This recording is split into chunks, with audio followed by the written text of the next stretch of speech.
Chapter 9. The balance between action and non-action. Living subjectively in an objective world. Flow, interface, and healing. One sits quietly in prayer, or, using another analogy, one sits in the great cathedral thinking of a symphony. No healing is necessary in that inner space between the symphony and the thought of the symphony, is there? No imperfection there. Inevitably, the healing appears necessary out there in the body, the concert hall or cathedral, in the people, places, and things world of linear time. Something out there, usually this body or that one, needs something to come to it or go from it. Health to come, discomfort or insufficiency to go away.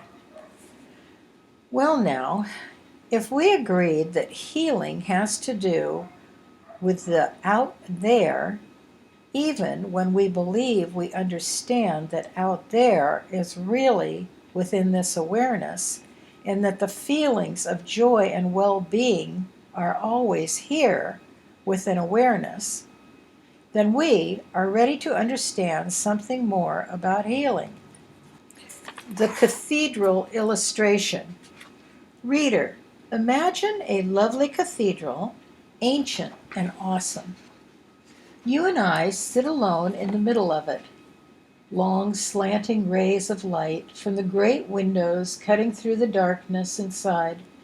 Everything is bathed in mysterious color and silence. Not a sound or motion do we notice anywhere. But if we had the eyes of an eagle or a barn owl, we would see many little church mice scurrying to and fro, scampering silently into and out of little hidden places of the great cathedral.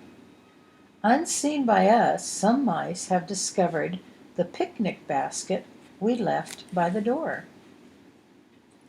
Our illnesses and anguishes are like those church mice. They come into our affairs uninvited and unwelcome. They eat their fill of our treasured picnic cake and go scampering on their way. Sometimes they do not go on their way, but linger as an ache or pain or fear deep in our sense of things. Some of those aches and pains are progressive and terminal, we are told. Those are the most odious church mice of them all. And there is more. Outside stalk the great rats of starvation and poverty in the world. Another huge rat of violence and war comes and goes from view. Alongside runs a rat pack of disharmony, dissension, and distrust, joined with those of guilt, age, and loneliness.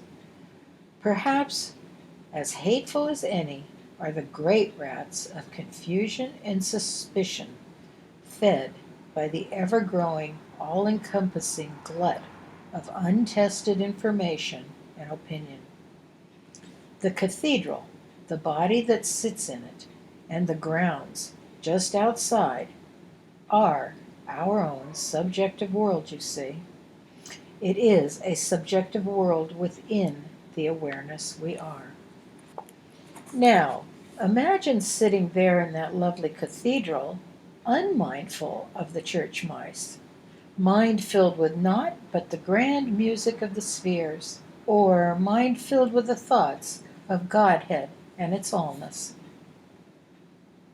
Prayer, meditation, and contemplative practices are intended to end our thoughts about the body, the mice, the cathedral, and its gardens, and they do. But at best, those activities are temporary palliatives. Now suppose I asked what Godhead and its allness have to do with church mice and rats. In our metaphysical phase of ongoingness, we proclaim in all earnestness that there are no real church mice or rats in all existence. In the perfection of all, there isn't a single real evil. God is all and only, we say. There can't be God and something else, despite the fact that there still appears to be God and all those rats and mice of evil as well, which of course other people believe, but we, as enlightened students of truth, do not. Ah, so. Then what is the ache or pain? Unreal, you say? Yes, and because it's unreal, it should go away, right? Yes, it should go away. But it persists, you say. Not enough love in my affairs, not enough understanding, not enough faith. I haven't demonstrated it yet. Oh, then there are church mice in the choir loft. There just appear to be. They are part of the seeming. Then you want a part of the seeming to go away. Oh, yes, I want all the seeming to go away. I want a healing. I confess I want a healing because I am tired of this appearance. I am physically tired of the constant picture of time's relentless march toward decay. I am tired of growing old and tired of wondering why it is happening, even when I know that time isn't real and I have been denying it for so long. Denying the reality of appearances hasn't done the least bit of quantum good in the tangible world as far as appearances go. A demonstration here or there, a saint here or there, who has done something in a small circle in a small pond. But the world outside continues its acid rain and terrorism. Why? Objectivism says the world is full of church mice who need to be told about God. Subjectivism says the church mice do not exist, they are not real. Objectivism, carried to its extreme, has us running all over the cathedral, mesmerized by the mice and accomplishing nothing but a scattering of them. Subjectivism, carried to its extreme, has us sitting quietly in the middle of the cathedral, meditating, praying, mind blanking, and so mindful of God we never notice the mice. But while we deny their seeming, they seem to go right on eating our tangible picnic. The Zen-like absolutist may disclaim the reality of the mice and perhaps seldom be bothered by them, but at the end of the long day he too must stir himself from his reveries, leave the quiet of the cathedral, and go outside into the darkness where the rats are larger than the mice. We find our best efforts at God mindfulness and all our proclamations of the indivisible allness and onlyness of Godhead taken all the way to its limits of absolutism are not enough to preclude our having to go to the bathroom, feed ourselves, or tend our own appearances of age and debility.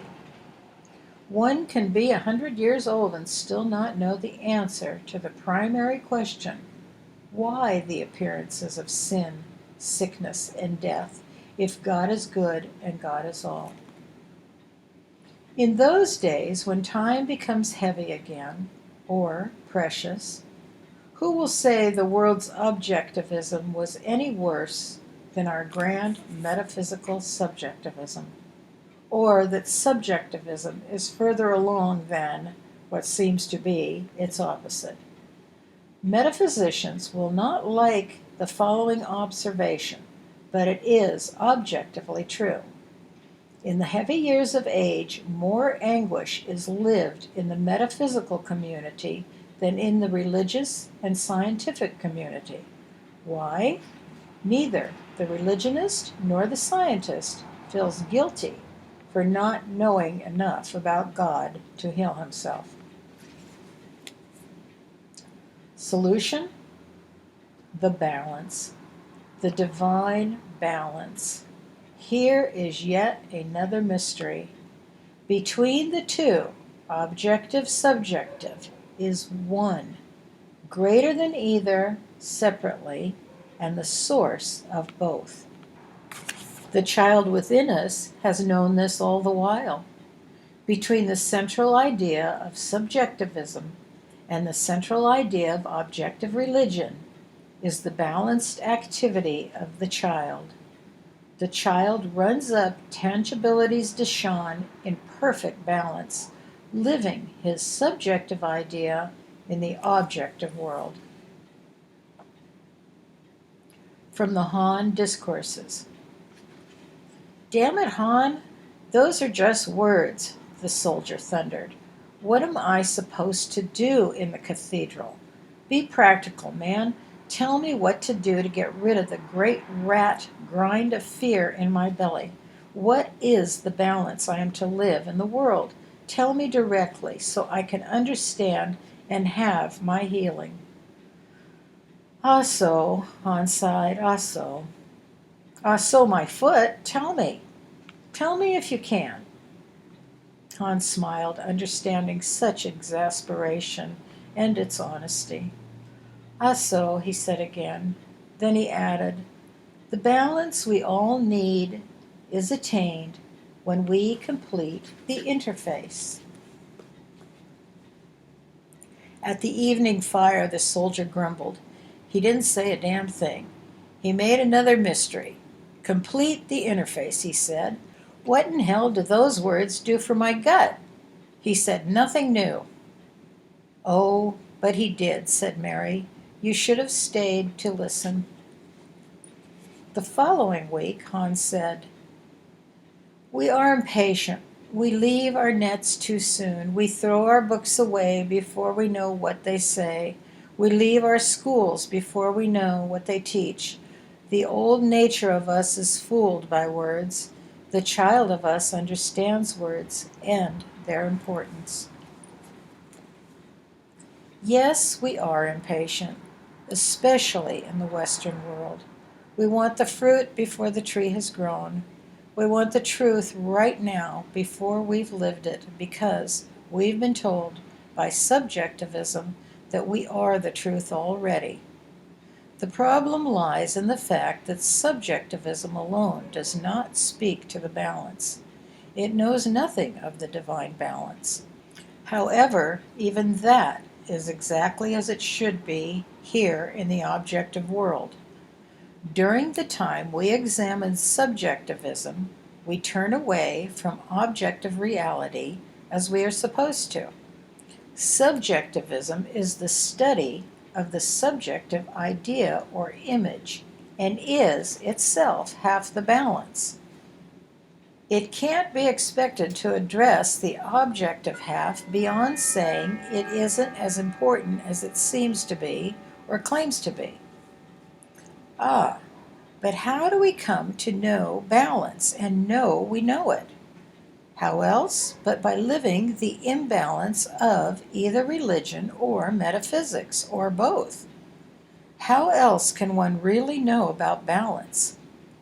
In the line of things, one learns what is beyond the point by passing the point.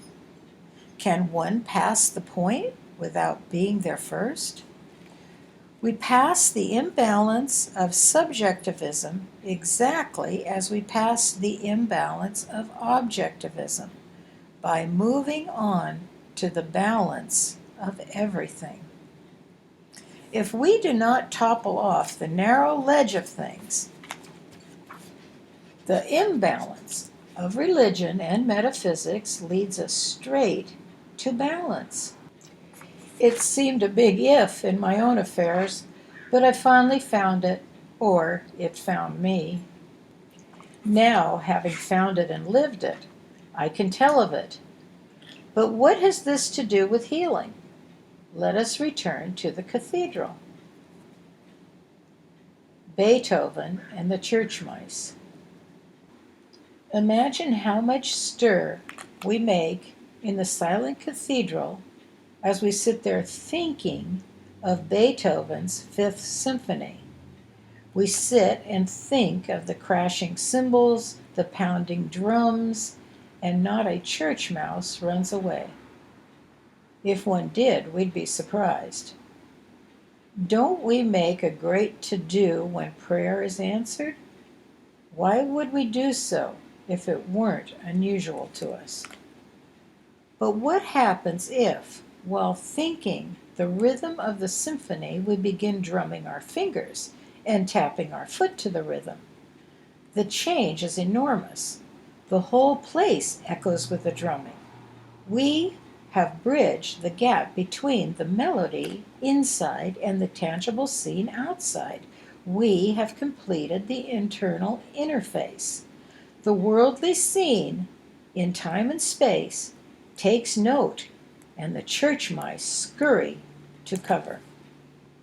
Why does the religionist, especially the metaphysician, believe his tangible scene at hand will respond if he sits reading his book, silently thinking of Beethoven's symphony? God hears in silence and rewards openly, you say. God hears the silent meditations of our heart. No question about that. But God gives us a way to clap our hands to the divine rhythm so the tangible scene responds quickly. And would one even be thinking about healing unless something were amiss in the tangible scene to turn our thoughts to God and the truth? To expect a healing or an improvement in our daily affairs just because we pray as the world prays and read a lot is about as effective as pulling a lanyard on a mental cannon and expecting the crows to squawk and fly. We think God, and as we do, the equation flows outward through our fingers into the tangible scene where the crows are. We think God, and the equation flows, telling us what to do about the church mice and the corn in the field. Silent prayer, or any other kind of meditation and contemplation, without action in the world, is like asking God to end our thirst without our drinking water. Metaphysicians are grandly insistent that the truth will work in their affairs, but inevitably they give God a personal condition to meet. I want God to do it provided it doesn't happen through the efforts of a doctor, materia medica, or any action beyond prayer. That is, we'll happily accept infinite Godhead's intervention provided God does it the way we think it should be done. Spiritual medicine, okay, but not material medicine. Please, God, take care of my lumbago, but do it my way. God, heal my cancer, but without the help of men. God, end my hunger, but without my having to eat the food in front of me. God, help me understand the truth, but do it in this and such a manner.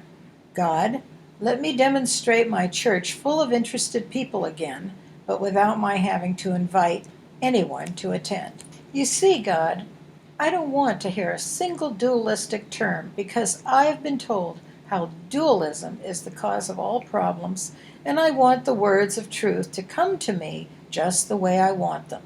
Gently, very gently. Reveal the truth to me, Lord, but it must come through the pages of the Bible. If it isn't in the Bible, it isn't the truth. Help me, God, but do it so I don't have to do anything more for my world. The body isn't real, but please heal this chunk of unreality, God. End my thraldom with drunkenness, Lord, but I'm really not enthralled with it, I don't think. So, let me drink a little more wine to prove it. Poor God, what fools we mortals and metaphysicians be. There are subjectivists and subjectivists. There are those who make a start in religion and metaphysics, and then there are the really earnest people who don't stop over long in the comfortable corners but keep going. The religious subjectivist, the metaphysician and philosopher who doesn't complete the interface from mind to tangibility and from tangibility back to mind is walking in a void of voids, allowing judgmentalism to destroy his inmost happiness while disclaiming the reality of matter. Moreover, he finds himself unable to do anything about the inescapable unreality that sticks to him like glue. These are the good but misled people who have stopped in absoluti. In the absolute mode, one wears blinders to his knees.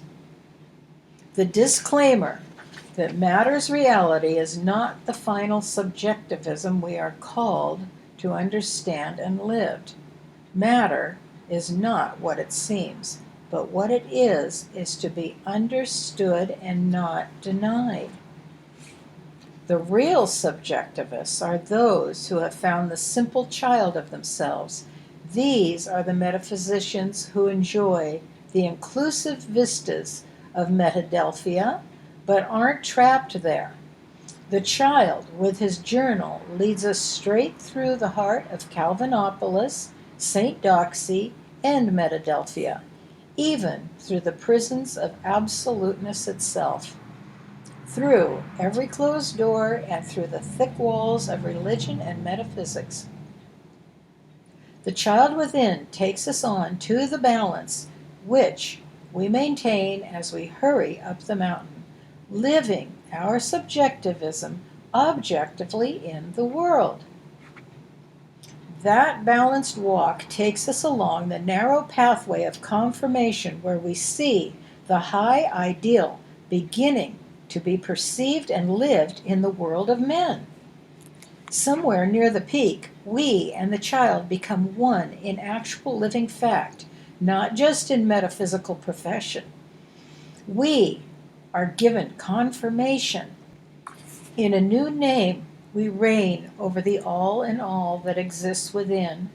That reign isn't a passive sitting back to enjoy the fruits of nirvanic bliss or subjective joy, but an active work in the world that elevates, heals, cleanses, inspires, and dissipates guilt, and in so doing explains the answers, the paradoxes of life.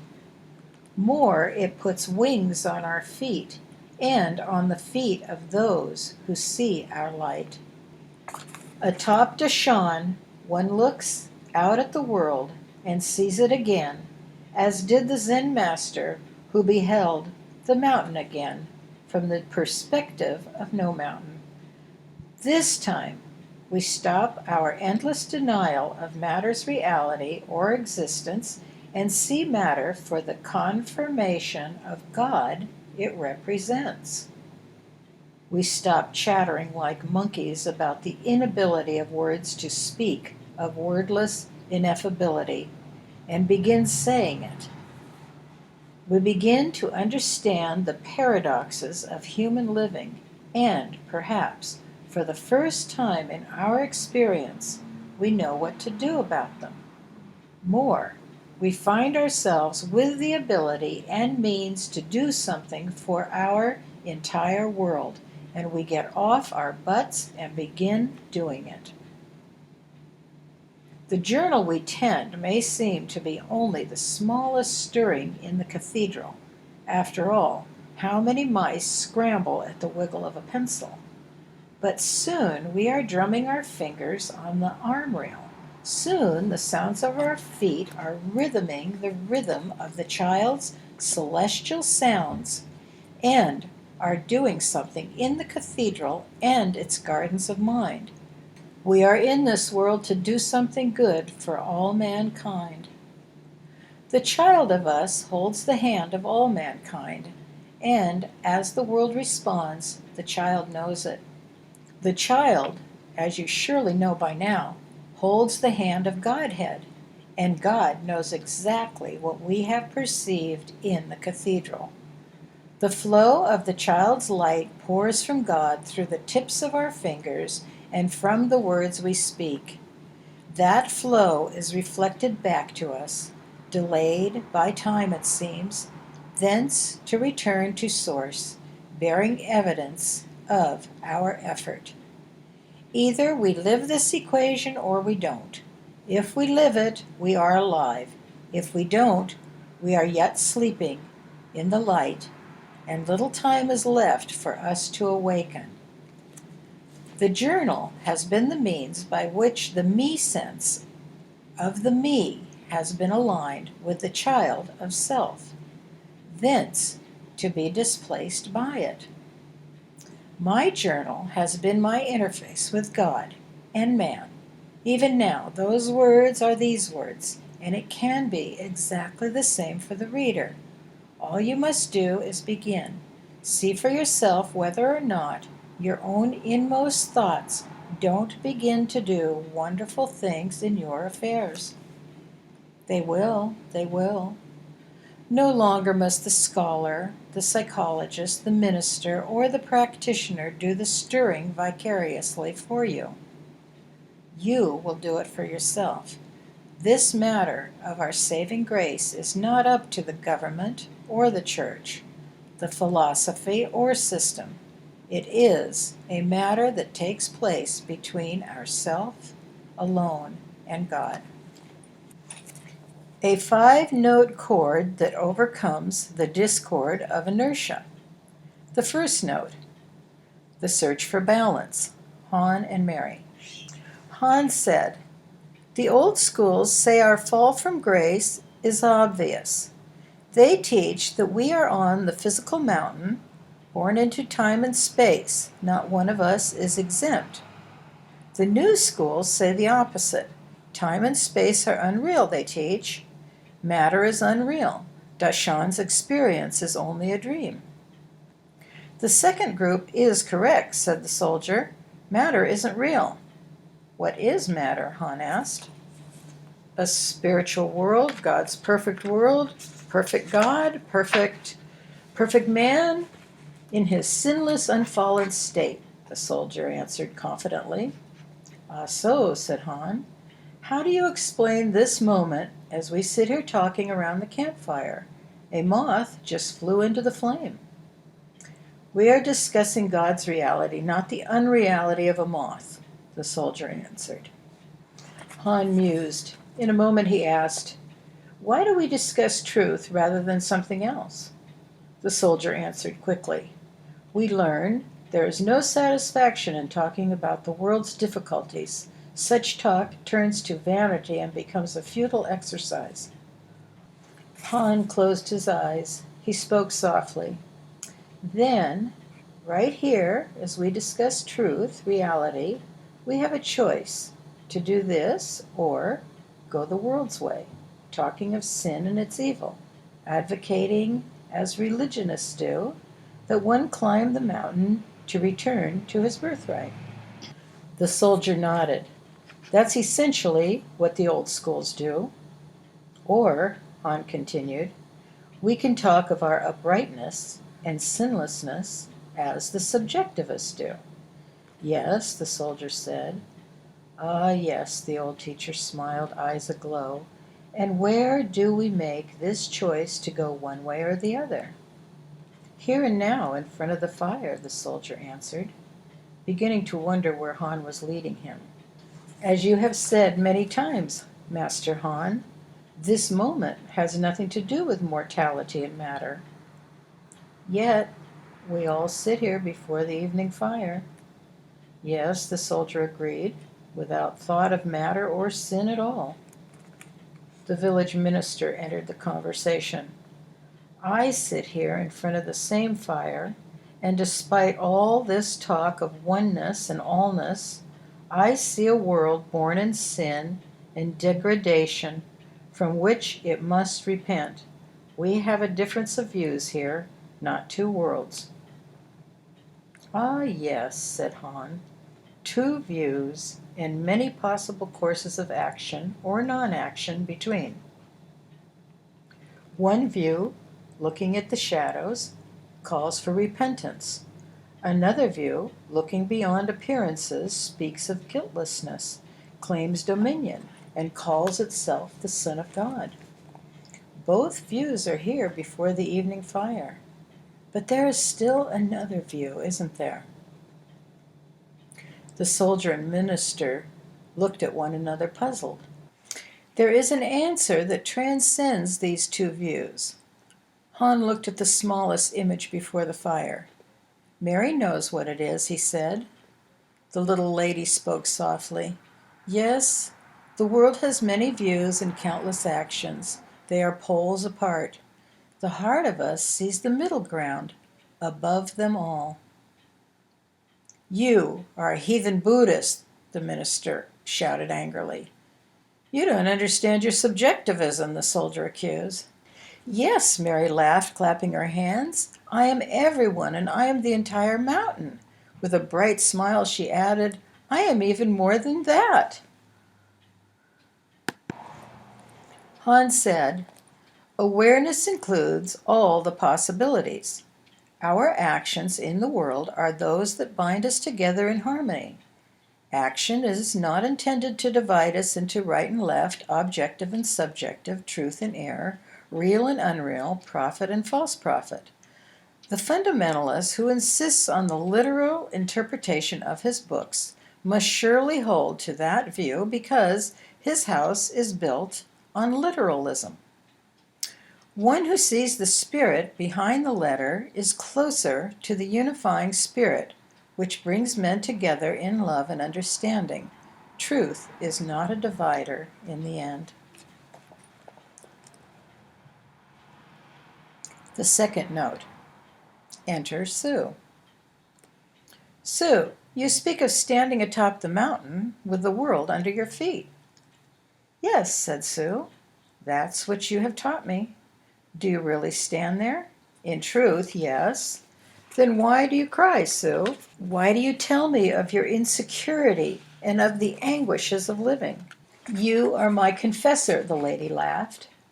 Your confessions are statements that you don't stand atop Dashan yet. In the world, I don't seem to, but in reality, Dashan is the world, Sue. So why do you speak of standing atop the mountain with the world under your feet, claiming a dominion you haven't confirmed? I told you, that's what you've taught me to do. If I taught you that, dear lady, I lied. But that's what I thought you said. Am I not the pure and perfect child of God, even this instant? Asked Sue.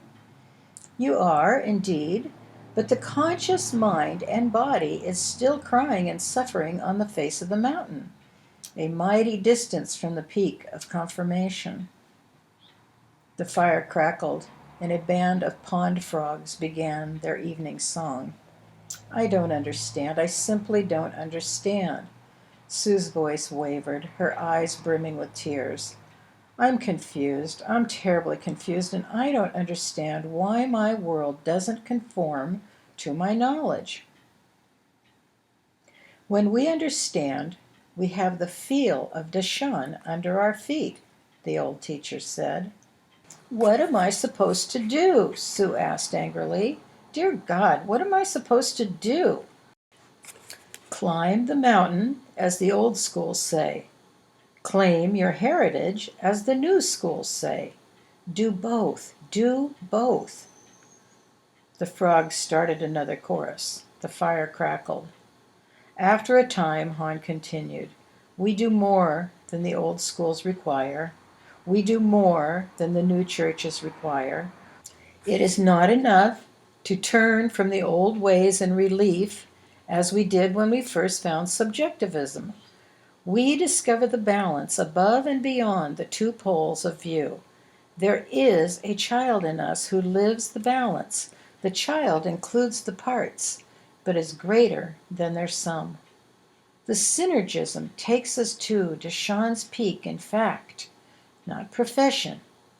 In fact, not in seeming. It takes us to understanding, and listen, Lady Sue. Then we stand with our feel of the world under our feet. What good has our professing done? None at all. None at all. Listen, we live our subjectivism on the objective scene. The night sky shone bright, the stars twinkled. Sue began to smile. The third note. The obvious truth that the exclusive idealist is so reluctant to admit is that he sits before the same campfire as the minister. The obvious truth that the minister is so reluctant to admit is that he can't escape the subjective nastiness he calls a sin and condemns. Most unpalatable of all to him is the thought that there are not separate entities outside himself in need of redemption. As far apart as these extremes seem, they are the same view observed from opposite ends. What is the answer to this dilemma? The soldier wanted to know. The answer the child gives is supremely simple. We claim our heritage right at the campfire, and then get up, get moving, and start climbing the mountain for as long as it appears we are to do it. We climb it and know we are making progress when our understanding grows and our human condition begins to confirm that growth. It is wonderful to claim we are there already, provided we are taking the enlightened, objective footsteps to get us there in conscious, tangible fact. Then we give that understanding, to which we have attained in actual living fact on the rugged mountain, to those following who are able to hear us. We have then struck the balance, the transcending middle ground between the old view and the new, subjectivism and objectivism, inside and outside, first and last, male and female, above and below. We slow our mouth down by writing in our journals until we have the words straight. When we get them straight, we live them around the campfire, not talk about them endlessly. Then the old teacher said, I don't believe one has the slightest knowledge of that middle ground until he has mentally fled the confinements of St. Doxy, Calvinopolis, and Metadelphia, climbed their confining, deadening walls, and taking a balance of these with him, has run alone and naked into the meadow beyond. There, the child comes to us in our aloneness. The Christ child of ourself leads us by the hand to a new dominion right in the physical world decreed by realists and denied by idealists. It is senseless to claim the dominion until it has happened. The dominion of the child, unlike the orthodox or liberal views claim, transcends objective, subjective. It is beyond the purest religion and most absolute metaphysics, beyond it by leagues and leagues, to infinity and back again. Metaphysicians claim a knowledge of it and don't do anything. Churchmen do everything a man can do on the face of the mountain, but they claim no knowledge of it, as it. There is a balance, a middle ground, gentle Sue. The child takes us there quickly, but only if we do what the child asks us to do. The Christian Science Indians. The story goes like this. One Wednesday evening, a group of Christian Science Indians were sitting around a campfire giving testimonies. One of them fell asleep and toppled into the fire. Immediately, everyone began knowing the truth, while the Indian in the fire went up in smoke. He passed on. Across the campground, a group of Baptist Indians were sitting around their campfire, witnessing. One of them fell asleep and toppled into the fire. Immediately, everybody sprang into action, grabbed the unfortunate from all directions, and pulled him apart. He died also. Moral: somewhere between knowing the truth and doing nothing, and knowing nothing of subjectivism, or very little, and doing everything, there is a transcending action to take, living our subjectivism openly in the world. Metaphysics in youth. Young people hear of the wonders of subjective all-readiness, and it appeals to them. They want their dominion now, but for the most part are not willing to do what is necessary for realizing it. They talk much, but they surrender nothing. Subjectivism, half taught, half understood, caters to their greed by telling them they can have whatever they wish. Metaphysics and the elders. The older people hear of the wonders of all readiness and are willing to do anything to attain it, provided that action meets the standards of their belief system and includes a separate savior outside themselves. They talk much, but they surrender nothing. Objectivism caters to their belief of personality and separation. Solution: we live the subjective truth on the objective mountain. We surrender the old ways first and take on the new ways as the child gives them to us. We find the balance of the middle ground. The being of the subjectivist and the doing of the objectivist are not two separate entities. It is one action, life authenticating itself. It is being appearing as becoming, which equals 1. Sue coming to understand. 2. Sue seeing the child self. 3.